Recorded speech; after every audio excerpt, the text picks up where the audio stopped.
I don't know whether they are thinking today also it's online class.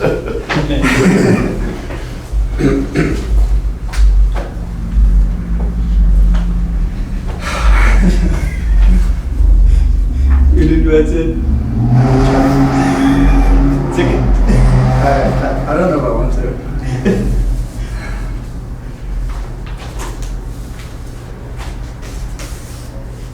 Where's Suranga and Chandra? Chandra was there in the morning. He was here to check his score. Where is he? He is in apartment now. Is he asleep? I think he will come.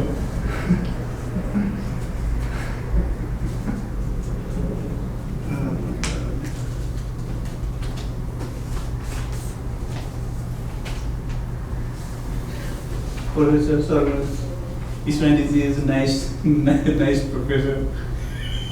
I hope he's nice during my oral. I'm very scared of not prepared. Alright. This time also I am very scared since because I didn't do well as like first round. Hello. Yeah, 1 second.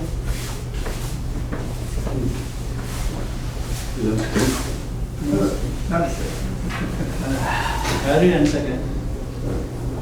Good. I don't know. So yeah, let me tell you about the term paper, right? So I gave the topics. So I hope already I think few people picked the topics. Actually, you picked superfluidity, right? That we are going to discuss in the next class, and the superconductivity. So I think everybody probably you did. I think, right? Yeah. Did you pick the topic? Oh, not yet. Yeah. I'll leave on you, my topic. Yeah, so please, because I don't want two people to write on the same topic. So, yeah, I think basically what you have to do is just read literature and write about maybe 5 to 6 pages. I don't want too many pages, but only important thing is please try to connect some concept you learned in this class, right? So it's not some random topic that you can get from any internet source, but you need to link it to some fundamental concept you learned in this class. So that's the only requirement. So then that means you need to have several equations, right? So, and maybe some figures and also citations. So if you refer to any source, you have to refer that. So you already picked one? Not yet, right? No, yeah. So just let me know by maybe Thursday. So, Did anyone choose DFT? yes.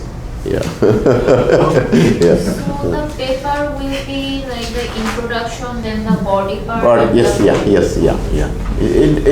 So basically, you need to have some introduction, right? So then, in the theory part, just try to connect with any theory you learned in this class. For example, in superfluidity, when I talk in the class, you will learn about this, the composite particles and things like that. So any things about the DFT, you need to have all these correlation functions and all these things, right? So When is the deadline for? I think it's maybe maybe at the end of the semester. So I think it's first week is good. good, yeah. So if you do earlier, just send it to me, because don't wait to the last minute, then you have other exams coming, right? So better to finish it earlier. So okay, that's pretty much about the paper, yeah. So because I don't think I could explain very clearly with this in online classes. So I want everybody to learn about this semiconductor device, and it's very important, right? Basically, when you have this P and N junctions, when you bring them together, right? That's what you are making the real devices. So what happens is, like in P, we know basically you have holes, dominant carrier, right? So when you have holes, what you get here? Typically the acceptors, right? So acceptors become negatively charged, right? Remember what we had was, so if you had some acceptor atoms, so they get electrons from this one, that's why we had holes here, right? So when you have holes, what do you get here? You get negatively charged acceptor ions, right? So if you take like a boron, so boron becomes negatively charged. In the process you have holes here. If you have holes as your carrier, then your the immobile ions are negative, right?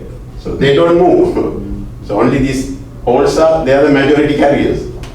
So you have to be careful these two terms, majority carrier versus minority carriers. Right? If you are talking about like solar cells, mostly you are talking about how the minority carriers are moving. So if in the n-type, what happens? N-types, you have donor atoms, right? You are giving electrons to the conduction band. So if you do this one, that means you have these are your majority carriers. They are the ones they can move, right? In the process, what you get here? If you give electron here, this becomes positively charged donors. So like phosphorus. Phosphorus gives one electron to the conduction band, then phosphorus becomes positively charged, right? So that means what you have here is positive, they are Nd plus. So they don't move, right? So they are immobile. So only electrons, they are moving, here holes are moving. So that's why when you bring together, what happens? These electrons will move to this side, holes will move to this side, then they recombine, right? So then you lose electrons and holes, but they are still there, right? So nothing happens here. See also these plus ones, they are already there, but you are depleting your holes from this side and electrons from this side.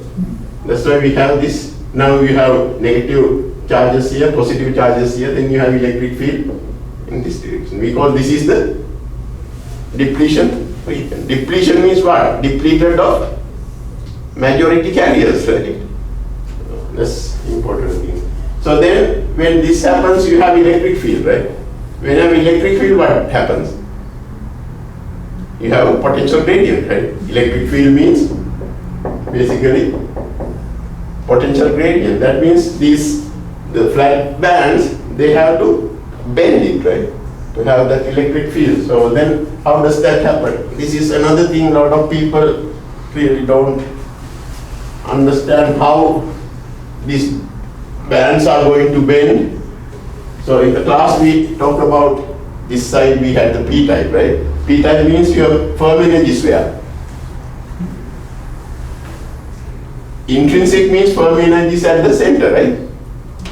So metals, we have to be careful. Metals means you have energy state up to your Fermi energy. Everything below is filled, everything above is empty, but they are unoccupied, right? But in semiconductors, if it is intrinsic, your Fermi energy is right at the center. If it is p-type, that means you make your Fermi energy move towards the valence band, right? That means your Fermi energy is somewhere here. So if you have n-type, so typically intrinsic here, now n-type means you are having more electrons, that means your Fermi energy is going to move towards the conduction bandage, right?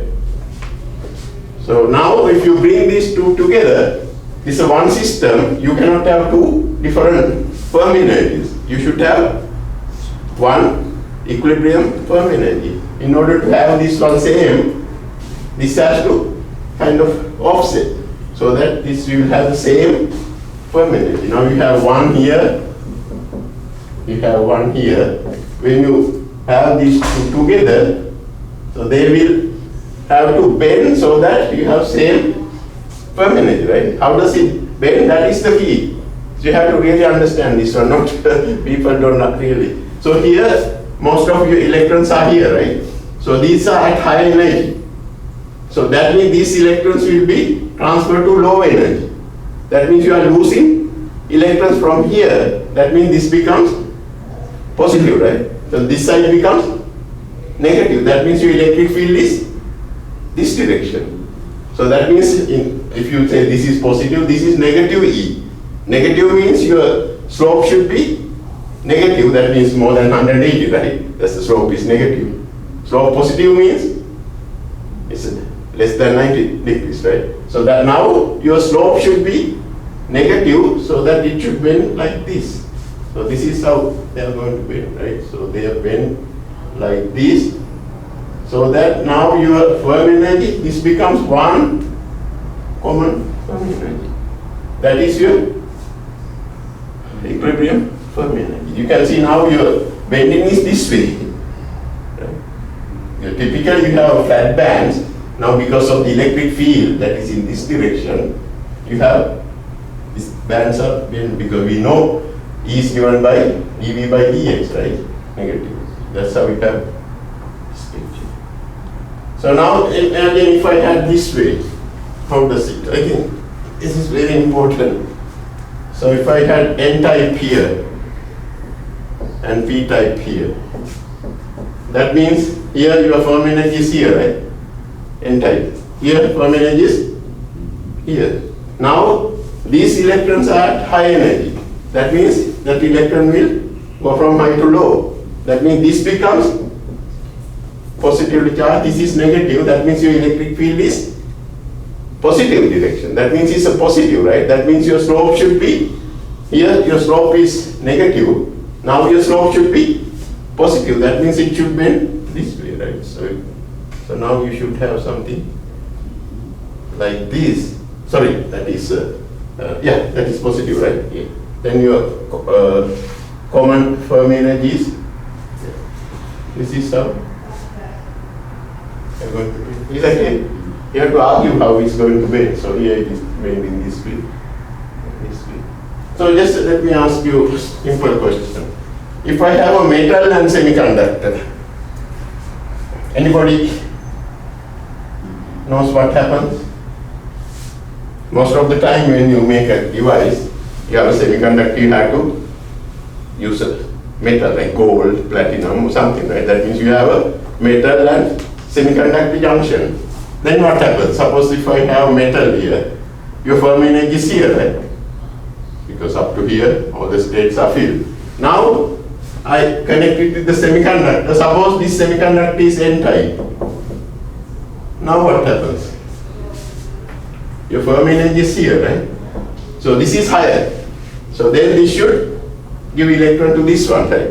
But remember, metals, so if you put electrons, do you think EF will change? Metals have so much electrons, right?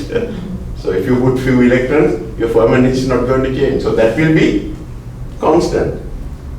So now, so this will become positively charged, right? So that means you have electric field in this direction. That means this one should bend so that your slope should be negative. Slope negative means what? Something like this.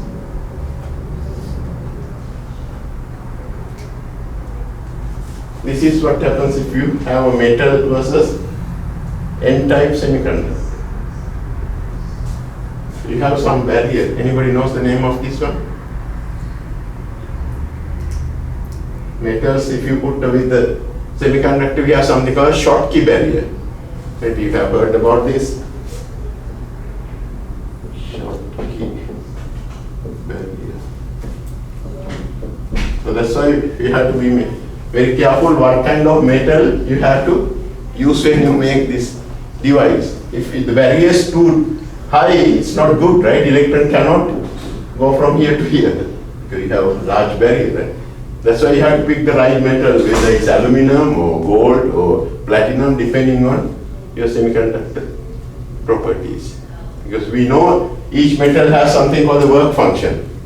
Work function is your energy from this vacuum level to your Fermi energy, right? That determines this Schottky barrier. Okay, can you tell me if I have p-type material with metal? This is your metal, this is your Fermi energy, right? Now I bring material with p-type material. That means your Fermi energy is here. So now what happens? Electron will go from here to here, right? So that means this becomes negative charge. So that means you have electric field. This is positive electric field, right? So now this is because that Fermi energy doesn't change. Metals, if you take few electrons here and there, it doesn't change Fermi energy, right? So now how is it going to bend? You need to have positive slope, right? So that means that this is going to bend something like this. This is your, that is the way how this metal versus p-type semiconductor, how the, so you can see there's a barrier for actually holes here. This is a barrier for holes. Here this is a barrier for electrons. Is that clear? So everybody has to really understand how, if you bring say, two semiconductors or semiconductor and metal, how the bends are going to your bands are going to be bent.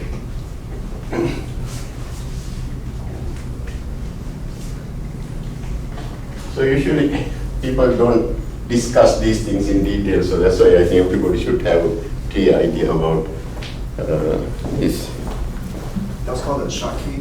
Schottky barrier, yes, yeah. Because if you have any metal versus semiconductor, always you have that Schottky barrier. You need to make sure that Schottky barrier is as small as possible. Otherwise, it's very difficult for electrons to go from semiconductor to metal, right?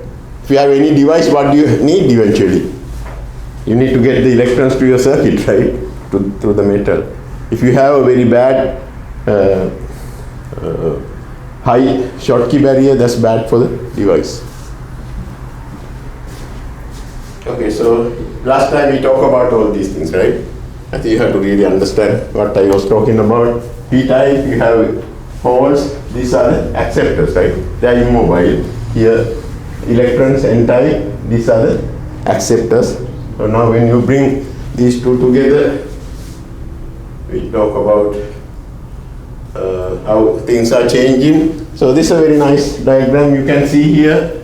So here you can see you have this hole concentration. You have large hole concentration up to here, right? So how about also the Na minus, right? Accept also. Sorry, accept also you have this N minus value here. So there are no donors here, right? Donors are pretty much zero here. So that means if you take the, Na minus, yeah. So here P plus, yeah, I think I messed up. Here holes, you have a lot of holes, that's fine, right? No donor atoms, that's zero. Yeah, donor atoms are only here, right? So then electrons, no electrons here, right? It's only hole, that's also zero. All what you have is Na minus, right? That's a negative value here. But if you take the total charge, this one plus this negative, that become zero, because all the holes are coming from these acceptors. Because we assume your N, in this case P, right? P is coming mostly from the Na minus. Also we assume all the holes are coming mostly from the donors. So in intrinsic case, we know all the holes coming from the same number of holes and electrons should be same, right? Because they only coming from these things. But if you have acceptor levels or donor levels, you get extra electrons from here. So we assume what you are getting here is much higher than what you had in the intrinsic situation. Same thing here. If you get these acceptors here, then most of these holes are coming from this by accepting electrons by this one. So basically we are assuming N mostly coming from the donors, P mostly coming from acceptors. So you can understand here also, right? If it is N-type, no holes, 0. Donors mostly, donor value. Electrons, there are no electrons. Oh yeah, that's all the electrons right here. But negative charge, right? So then no acceptors. If you get the total charge, it is rho, right? So now if you want to, if you bring together, we already talked about what happens, right? So this is before. So then also another important thing is, if you have P-type material, mostly you have this Na minus, then you have all the holes, right? These are the, we call the majority carriers, right? So these are accepted, they are immobile. So if you have this one, what happens typically if you connect with another semiconductor or something? Basically, if you have a large concentration of holes, they will diffuse. There are two things you need to know about. If I have electric field, suppose if I have electric field this direction, these holes will move in that direction, right?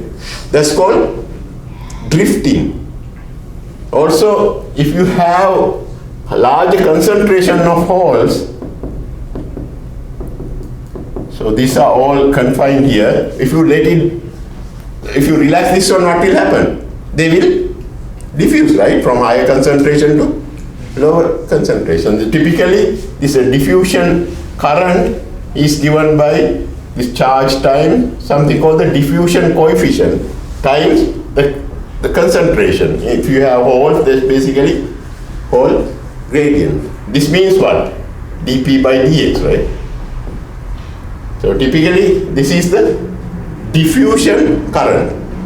So if you have an N-type material, that means you have all electrons, right?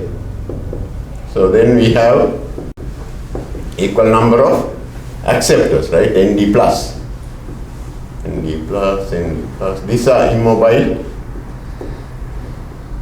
ones. So if you are confined in this one, and if you relax this one, what will happen? Electrons will also diffuse, right? So then that diffusion current from electrons also given by minus qd, this grad n, this dn by dx, right? So that's basically the diffusion, this diffusion current for holes and electrons. This is important. I think you've learned all this, right, in the statistical mechanics. So then, like I discussed band bending, when you do this one, remember, initially it was here, right? Intrinsic. Now, so you have this new equilibrium Fermi energy. So then we can easily calculate this, how much it is moved.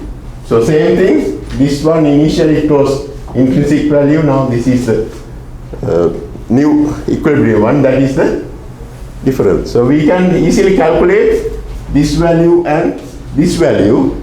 The sum of these two will be your total, that we call that's the built-in potential.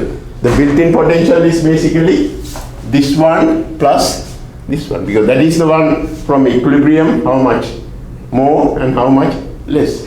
You have to calculate the EF minus EI, here EF minus EV, and basically add the two. That will give you the total, this built-in potential.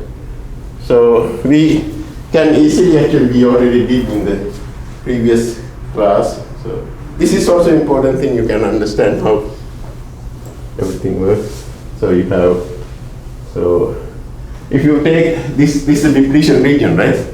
Remember, holes, these electrons move to this side, holes move to this side, they are recombining, right? So that means you are depleting, you are depleted of holes here, depleted of electrons here, right? So previously, what is the total charge here? 0.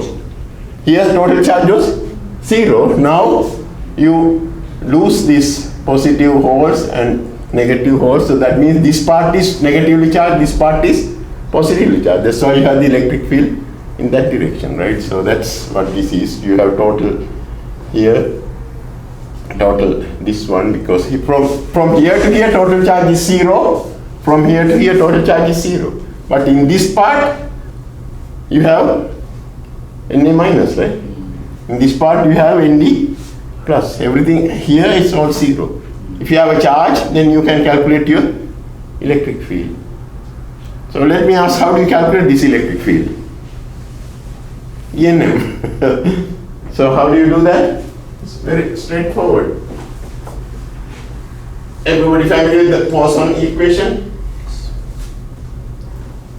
D squared V over dx squared d equals minus rho over epsilon 0 if you have epsilon r.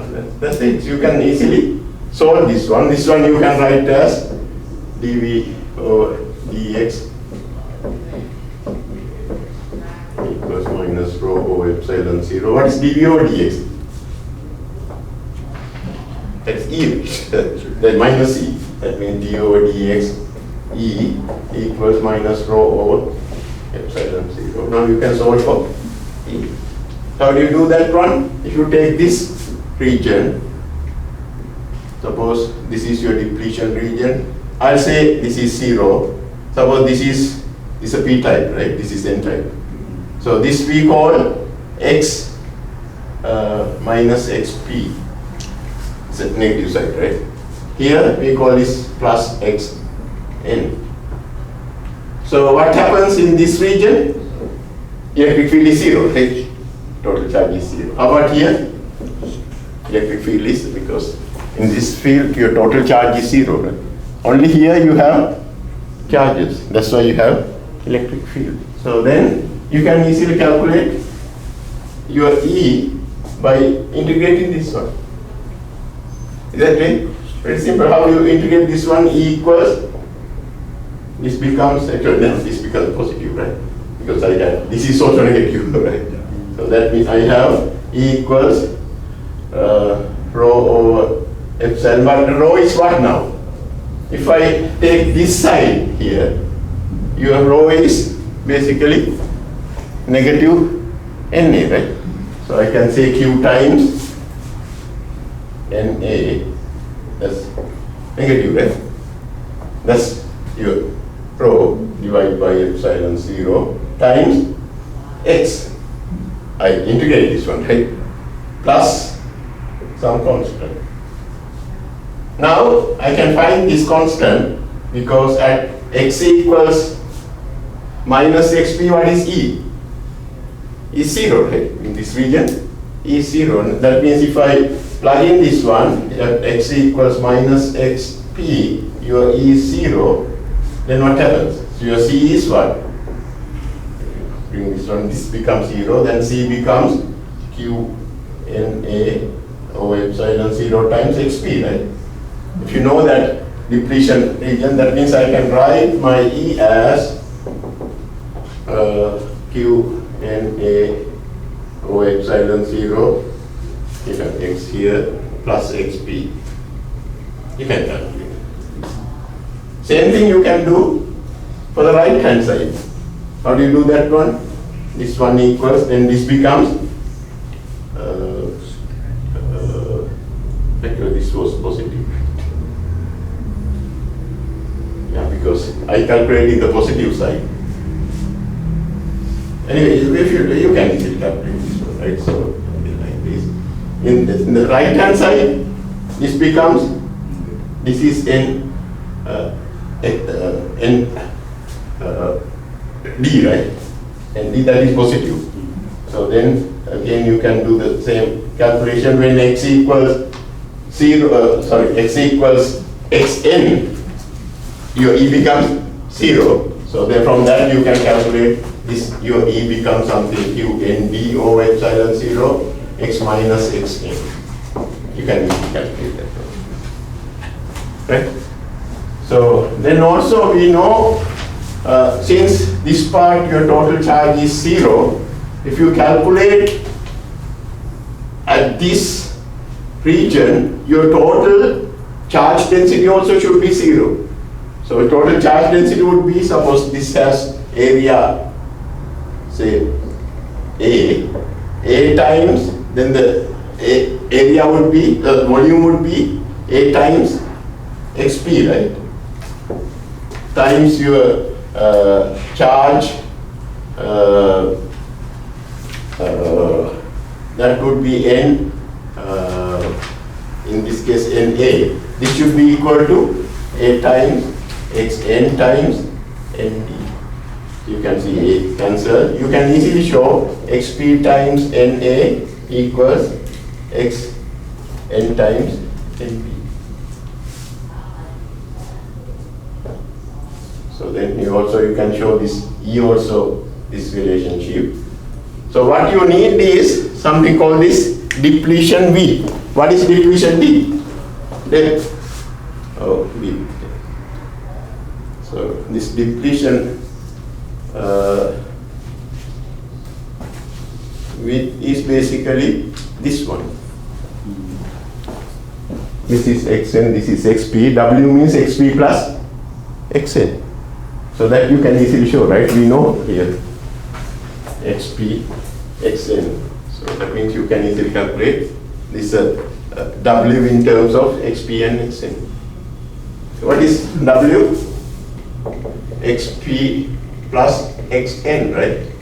So if you want, you can write as xp plus xn means nd divided by na times xp.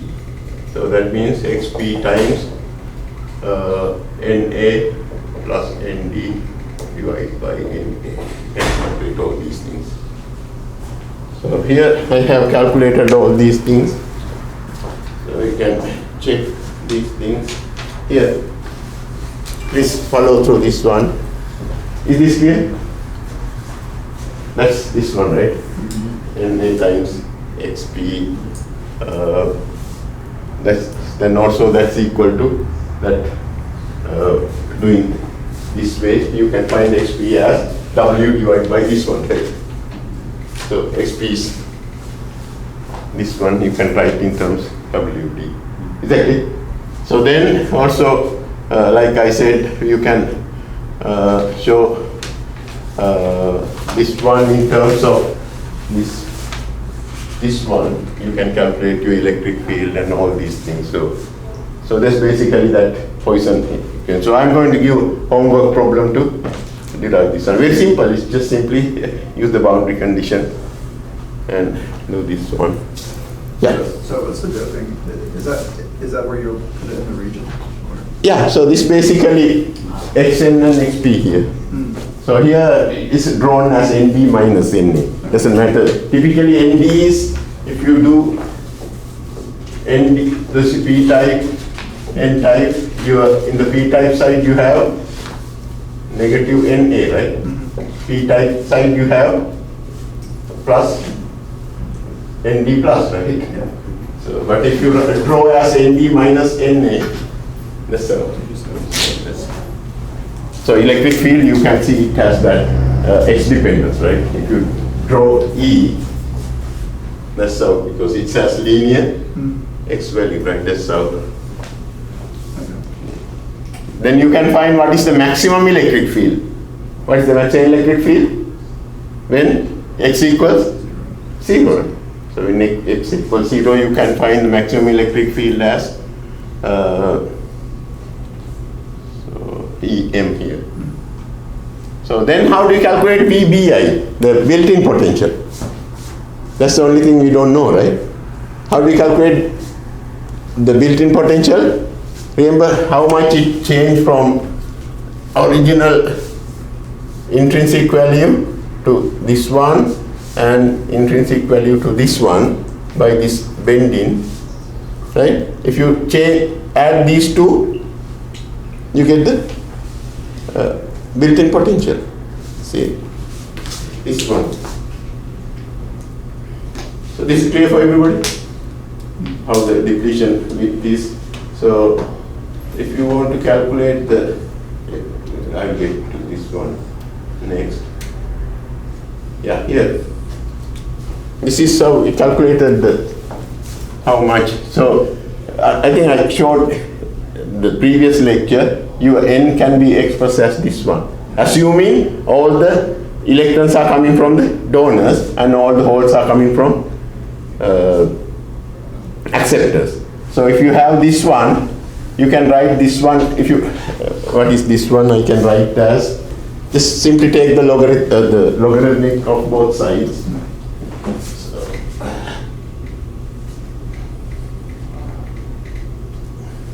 if you take that n over ni, ni is the intrinsic value. Remember always n times p equals ni square. This is always true.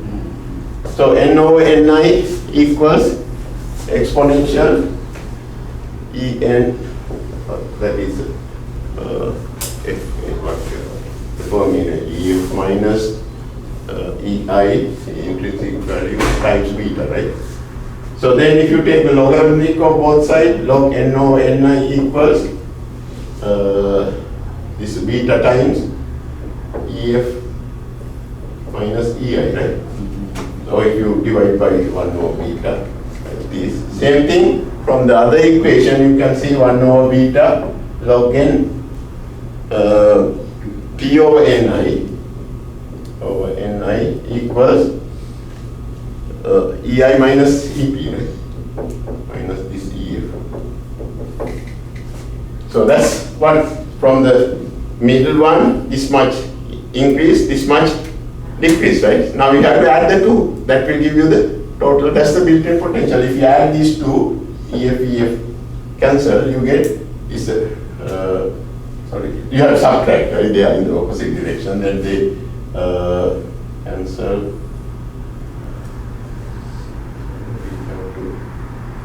Yeah. So then you have EI is given by basically, so log x of, you have to multiply these two, right? Yeah. So then you get this NP over ni square. You can work on this one. Actually, I had it before. Depending on whether you take that positive or negative sign here. Yeah.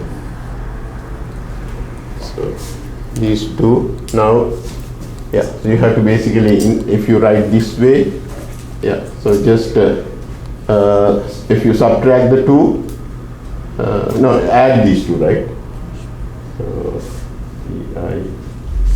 So yeah, one side is moving up, other side is moving down. That means you have to subtract the two, right?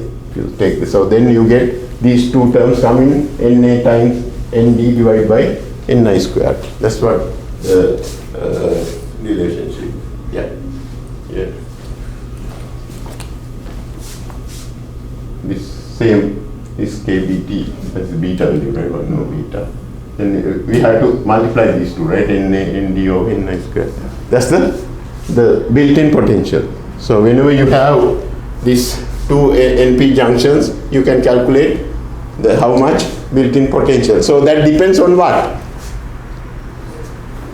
Na, Nd mostly, right? If you have much higher doping, the built-in potential is going to be much higher, right? So not much with ni squared because that's in the. So it's mostly if you can put more acceptors and more donors, your built-in potential can be higher. So you can tune how much built-in potential you need. Is erbium really popular? Erbium? Yeah. Erbium is not for semiconductors. They are more popular for optoelectronics. Yeah. So typically, we are talking about in semiconductor, the silicon semiconductor. Mostly, we have something called N++ doping and N minus doping and P++ doping. That can be boron or some other material. So that means this is highly doped. That means you are moving your Fermi energy even into the conduction band, then that becomes N minus, or even into the valence band, that becomes P++. That way it behaves more like a metal. So that's why if you make devices, you find the very highly degenerately doped semiconductors. So is that clear? So when you bring these two semiconductors together, due to band bending, you have a built-in potential. So now you can change this built-in potential by applying external bias. That's what we call the forward bias and reverse bias. So what happens if you have something like, so please read all these things carefully. I will give homework problem for you to practice these calculations. So this is a p-type, that means majority carriers are holes, right? So if I apply positive, because that's positive, right? If I apply positive voltage, that means you can make more carriers to move this way. That means you are making your depletion region thinner, because you are these holes. Remember, we had depleted holes here, right? Depleted electrons here. By applying positive voltage, you can repel some holes into this one and electron into this one. That means this depletion region, this W becomes much smaller. Initial this W is due to the built-in potential, right?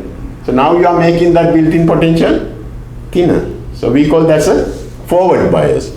So if you have, that is actually this is a forward bias. So here I am applying negative potential to p-type. That means you are even moving some holes even from the initial depleted region. That means you are making this width higher. So what happens if you do this one? What happens to the bending? In this case, bending becomes lower, right? Initially you had some bending. In this way, now bending becomes here. Here, your bending becomes much sharper. Actually, in this case, you can even make the bends, we call the flat band. By applying enough potential, or already bent bands can be even flattened, right? So this is called the flat band potentials. So you can see here you can see this is initially you had this built-in potential, right?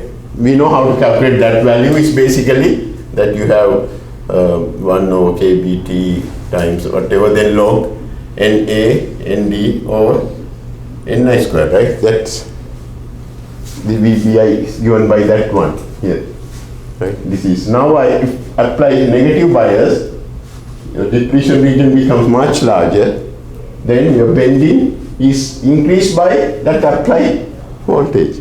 Initially it was only VBI, now this V applied voltage plus built-in potential. This becomes wider, this becomes larger. That's how diodes, we tune the properties, right? So you can calculate all this, how much that your depletion width are changed by that applied voltage. So you will do all this in homework problems. So it's pretty straightforward. This is the forward bias situation. Yeah, so now we need to really understand exactly how this one works. Again, the same thing, right? P and N type. So here, these are majority holes, right? Here, majority electrons. So that means these majority electrons, they can only diffuse, right? So you have one phenomena, majority electrons will diffuse to this side. Same way, this has majority holes. That holes will also diffuse to this side. But at the same time, if you have a minority carriers, what are the minority carriers for N-type material? Holes, right? So that will respond to the built-in potential. So in this case, where's the potential? The electric field is to the right, because you have electric field is this direction, right? It's a negative. So electric field this way means your electrons, the electrons will move to the opposite of electric field, right? That we call the drift current. Please remember these two currents, very important. Drift means in response to electric field, right? The diffusion means with respect to your concentration gradient. So you can see by at zero bias this is the situation. Now if you have a reverse bias, so that means you have a much higher barrier here, right? So that means you have your barrier becomes the initial V0 plus V. So here this becomes much smaller because V0 minus V, right? Because reverse bias. Now you can see how this one becomes much. So if your V is much larger, these two can be even flat band. So here's a nice picture, please follow this one. This is P-type, that means this majority holds, right? That will diffuse this way. Here majority electrons, they will diffuse this way, but any minority carriers in your P-type, that will move this direction against electric field, right? So that's what happens in solar cells, right? In solar cells, your minority carriers are the ones respond to your built-in potential. You need to have a built-in potential first, right? So then you can tune it with the external bias. Is that clear?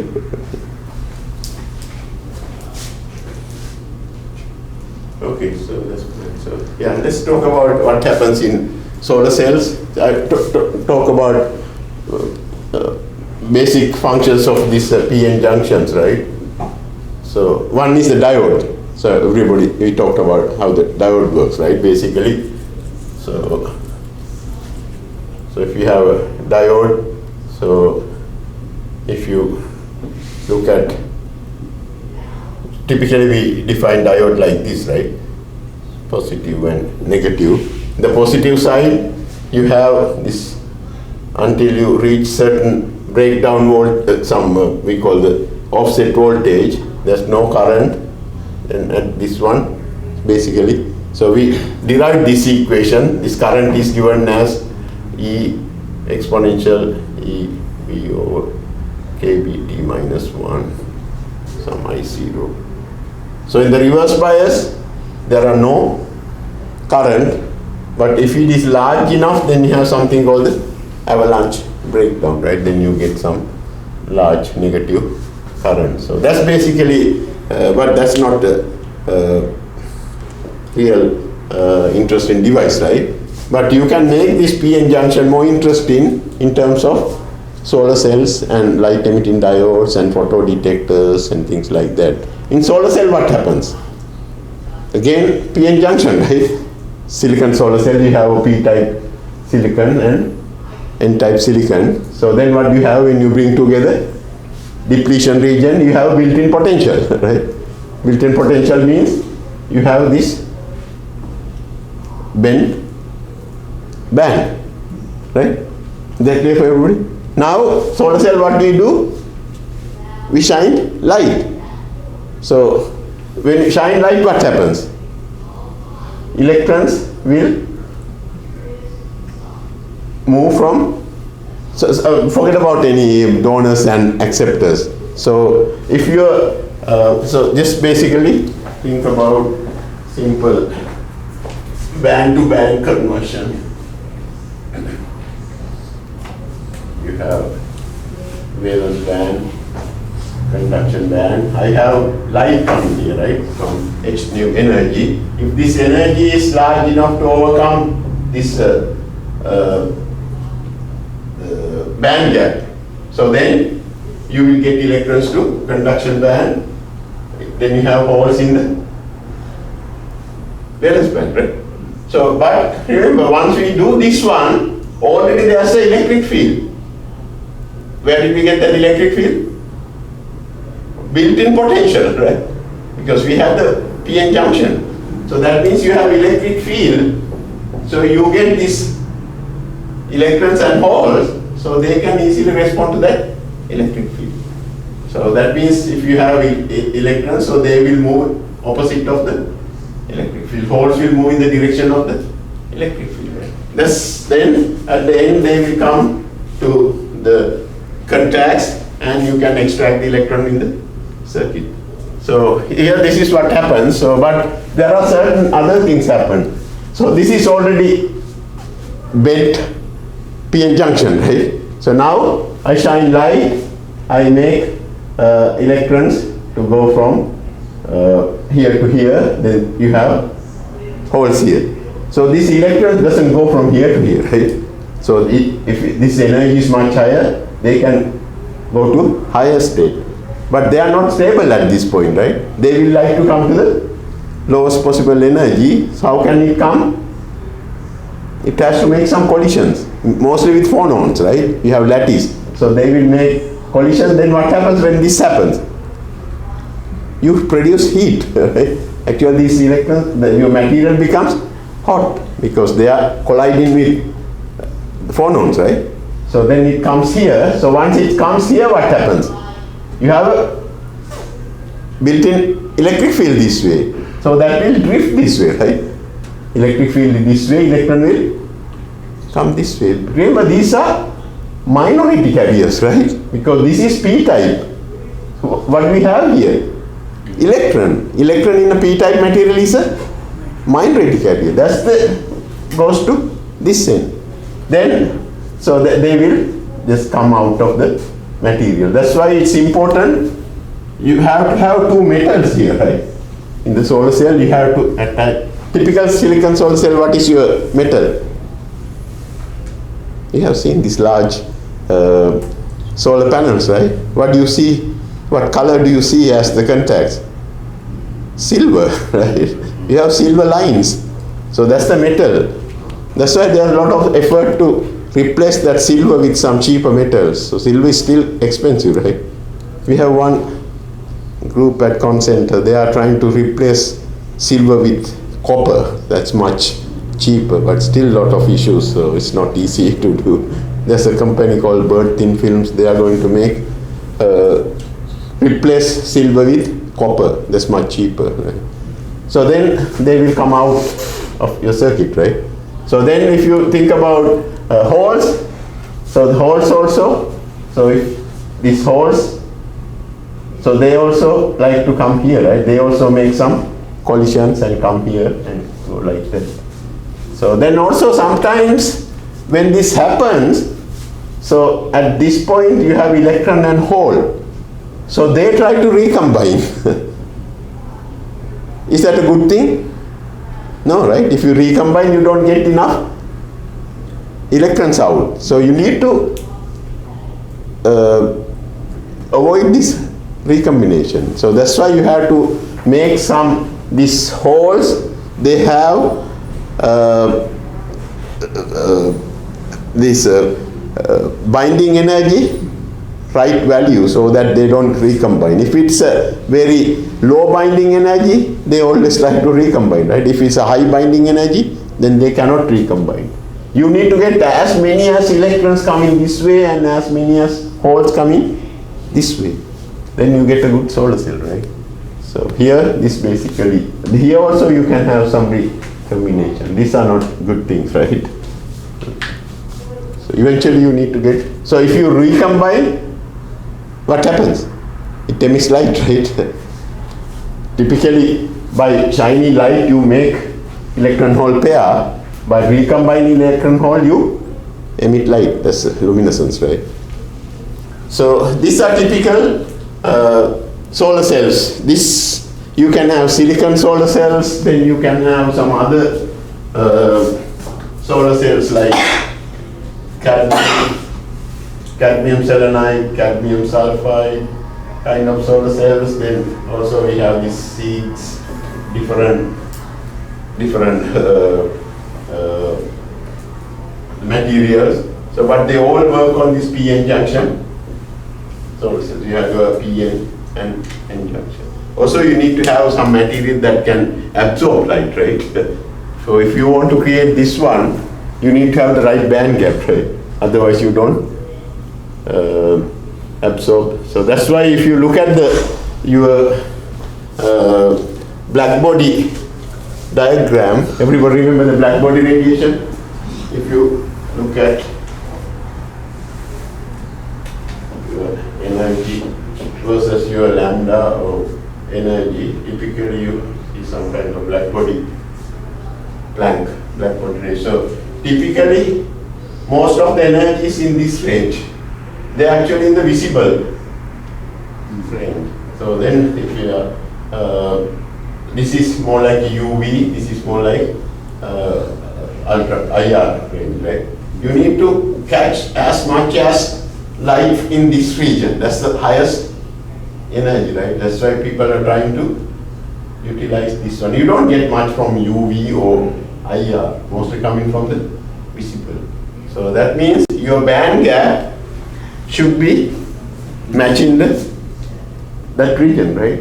So like something around 1 EV kind of thing. So if you go to like 4, 5 EV, that's mostly catching UV, right? If you go to like 0.1 EV, mostly catching from IR. But still you can get enough radiation. That's why sometimes people make something called the tandem solar cells. You can have several solar cells.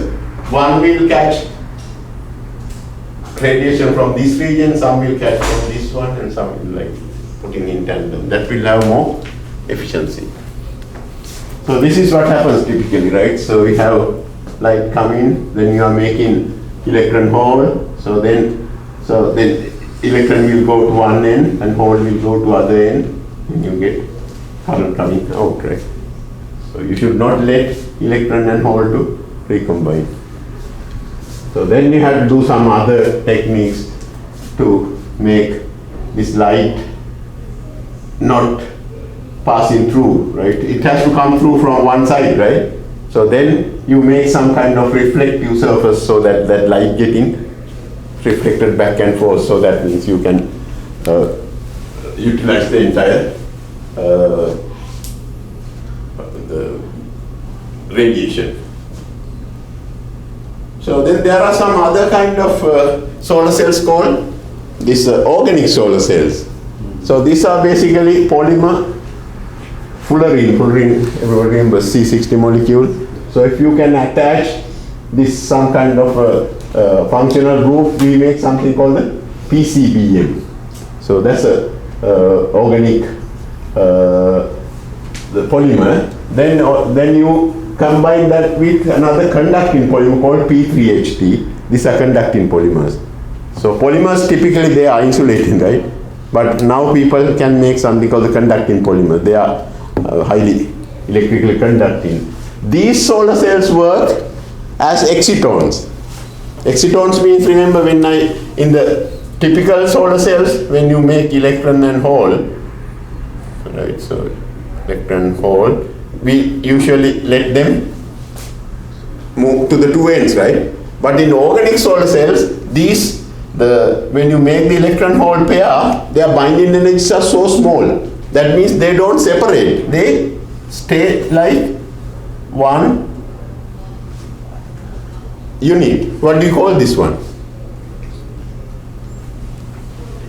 Exciton, right? So excitons are neutral particle, but they are one electron and one hole. So that is more like a hydrogen atom, right? So this basically hydrogen atom kind of. So you can easily calculate the entire energy states solved in the model, right? Except you had to use your dielectric constant. So we did all these things. So in this one you can see you have this metal contacts and also another highly doped this conducting polymer as the two electrodes.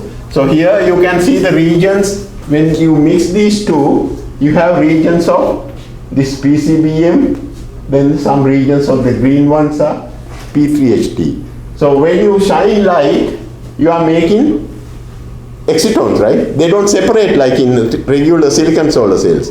So they move as that one unit, they move from one end to other, actually to the this interface. You can see this region and this region, right? If you make exciton, they move through here until you reach this interface. At the interface you have what do you have? Interface. Electric field.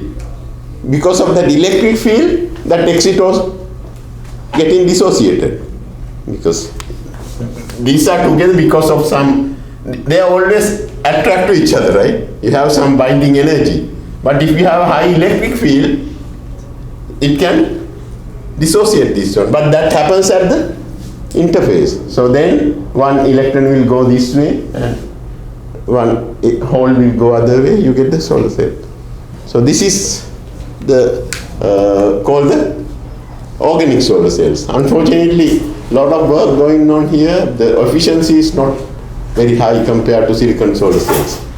Is that clear? So please remember, these ones work in terms of excitons. So next, light emitting diodes. What is light emitting diodes? In this one, we are going to recombine electrons and holes, right? So again, you make a PN junction, you have this built-in potential, EV0.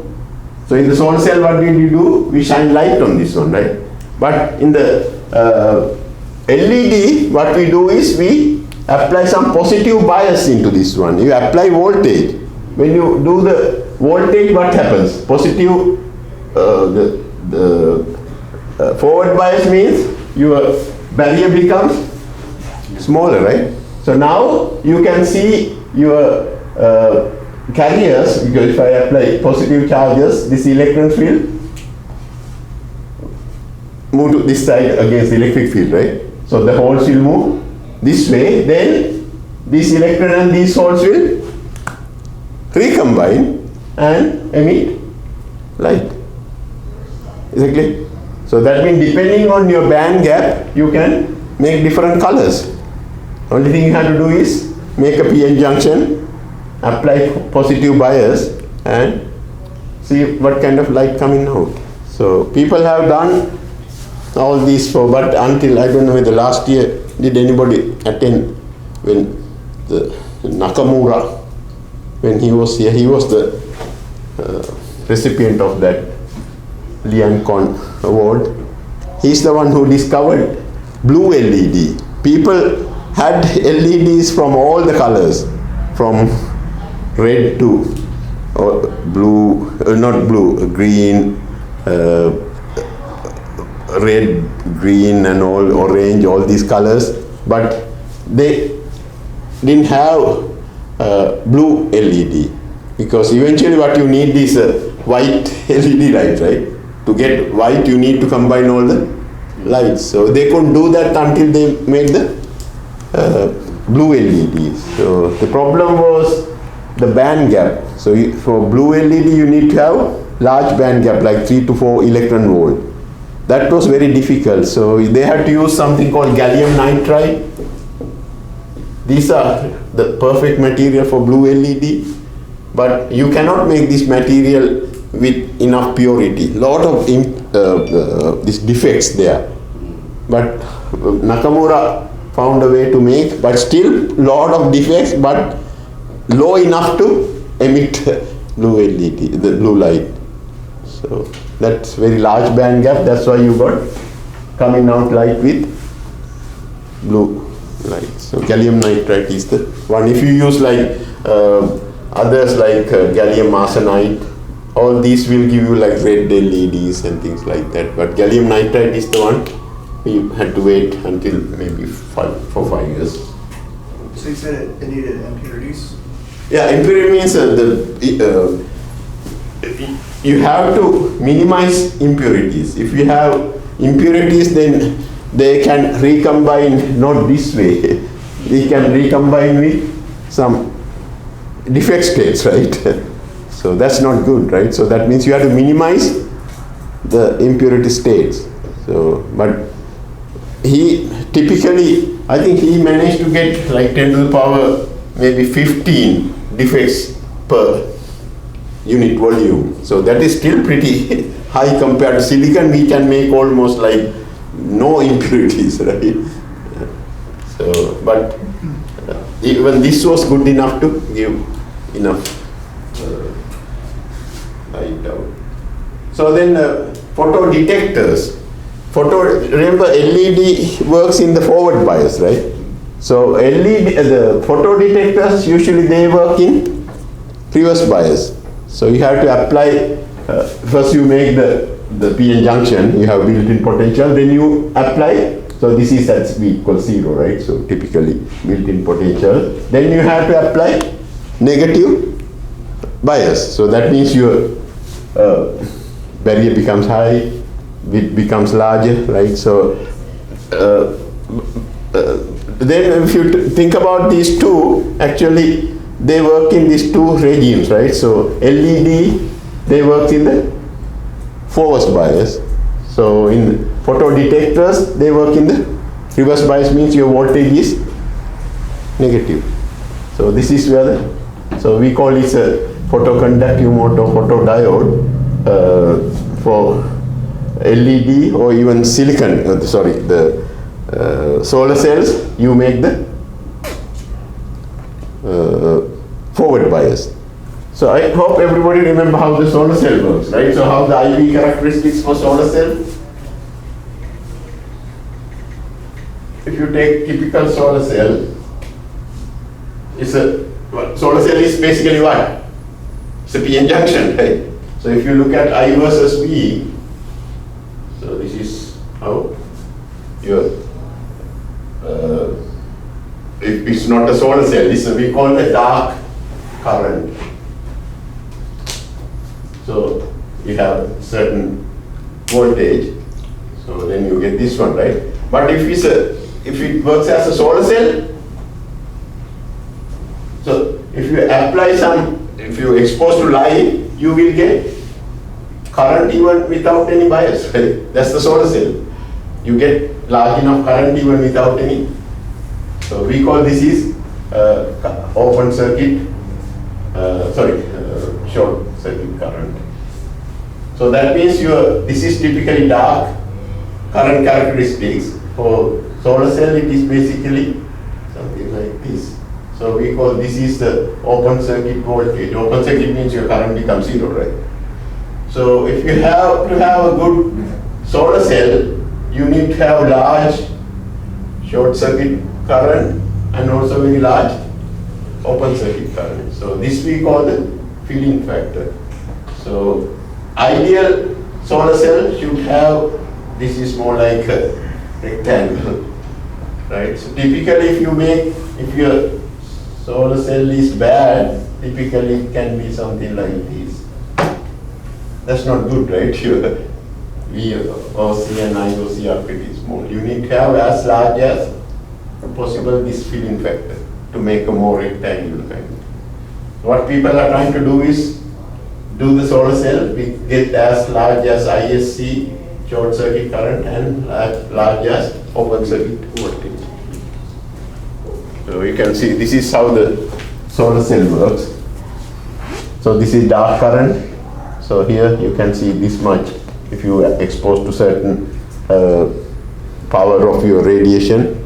So if you increase that one, you get larger one, right? So this is the solar cell. But if you use this one for a photo detector, if you want to detect something, right, some light, you have to work in the negative bias with it. This is, we call the photoconductive mode for the photodiode. Yeah, I think that's pretty much all I want to talk about these devices. So I think I will start superconducting in the next class. So let me quickly get started, then we can. Is there any question here? So I will ask you to derive few equations, then you will understand. It's basically simple electromagnetic theory, right? You have a region of charges, you can easily calculate electric field. So next chapter is about superconductors.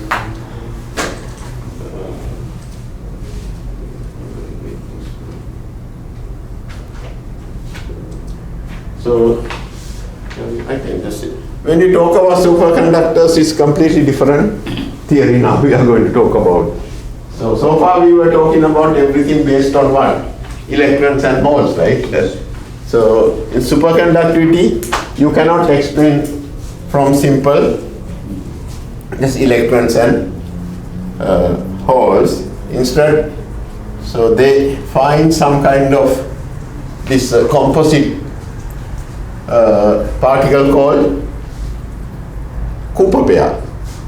So these electrons and two electrons, but they have opposite momentum, so but they will always held together. So, but they can easily move in your crystal. So by actually influencing your lattice. So these electrons, when they are moving, since you have these two electrons, right, but they have opposite momenta, so they will kind of perturb the lattice, because that has that's why we call that the electron phonon interaction. So the first electron, so moving forward, so that will perturb the lattice. So then the second electron will see that perturbation because it's already perturbed, right? So that's more like a electron phonon interaction, right? So that's whole thing is based on that, the electron phonon interaction coming from this what we call the Cooper pair. So then all these Cooper pair, they are more like a bosons, right? So that means it doesn't have to obey the Pauli exclusion principle. So these Cooper pairs can be condensed into one ground state. So electrons you cannot, right? You can only have two electrons in a given state, but Cooper pair can do. So same thing if you talk about the superfluidity, we have these composite particles, so we have similar properties. So I will discuss about that one. The theory is completely different now. So it's not single electron or single hole. So two electrons together with opposite momenta. I will talk that one in the next class. Too much. Okay. So after that we'll talk about the magnetism. That's the end of the class. Magnetism is a really big area.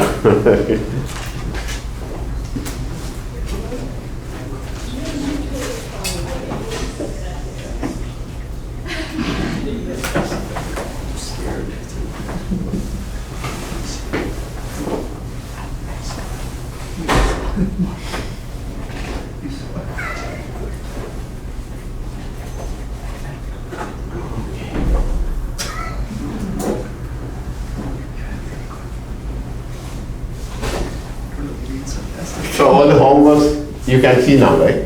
I have. Yes. Yeah. So next one also I already posted. That's two problems with credits.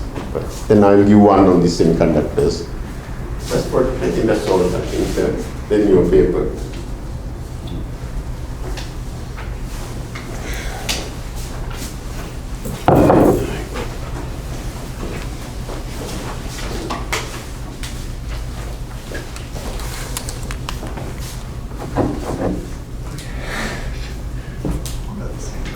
That's good. Second.